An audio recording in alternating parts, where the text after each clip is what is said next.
We have an obligation to every last victim of this illegal aggression because all of this carnage has been done in our name. Since World War II, 90% of the casualties of war are unarmed civilians, a third of them children. Our victims have done nothing to us. From Palestine to Afghanistan to Iraq to Somalia to wherever our next target may be, their murders are not collateral damage. They are the nature of modern warfare. They don't hate us because of our freedoms. They hate us because every day we are funding and committing crimes against humanity. The so-called war on terror is a cover for our military aggression to gain control of the resources of Western Asia. This is sending the poor of this country to kill the poor of those Muslim countries. This is trading blood for oil. This is genocide. And to most of the world, we are the terrorists. In these times, remaining silent on our responsibility to the world and its future is criminal.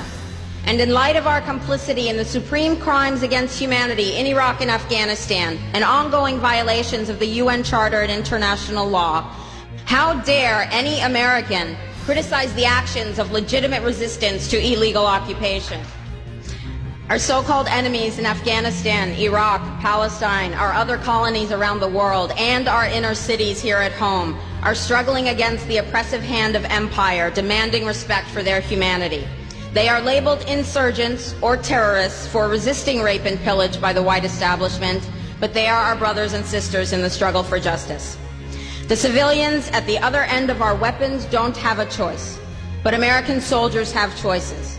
And while there may have been some doubt 5 years ago, today we know the truth. Our soldiers don't sacrifice for duty, honor, country. They sacrifice for Kellogg, Brown, and Root. They don't fight for America, they fight for their lives and their buddies beside them because we put them in a war zone.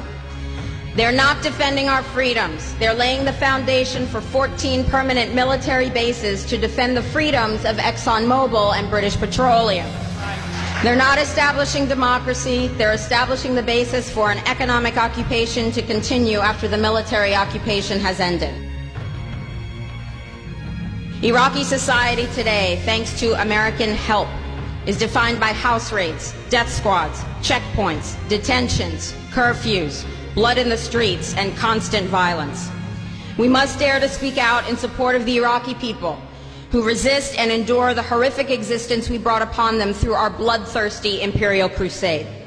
We must dare to speak out in support of those American war resistors, the real military heroes who uphold their oath to defend the Constitution of the United States against all enemies, foreign and domestic, including those terrorist cells in Washington, D.C., more commonly known as the legislative, executive, and judicial branches. Frederick Douglass said, "Those who profess to favor freedom and yet depreciate agitation are people who want crops without plowing the ground. They want rain without thunder and lightning. They want the ocean without the roar of its many waters." The struggle may be a moral one, or it may be a physical one, or it may be both, but it must be a struggle. Power concedes nothing without a demand. It never has, and it never will. Every one of us must keep demanding, keep fighting, keep thundering, keep plowing, keep speaking, keep struggling until justice is served. No justice, no peace. No justice, no peace. No justice, no peace.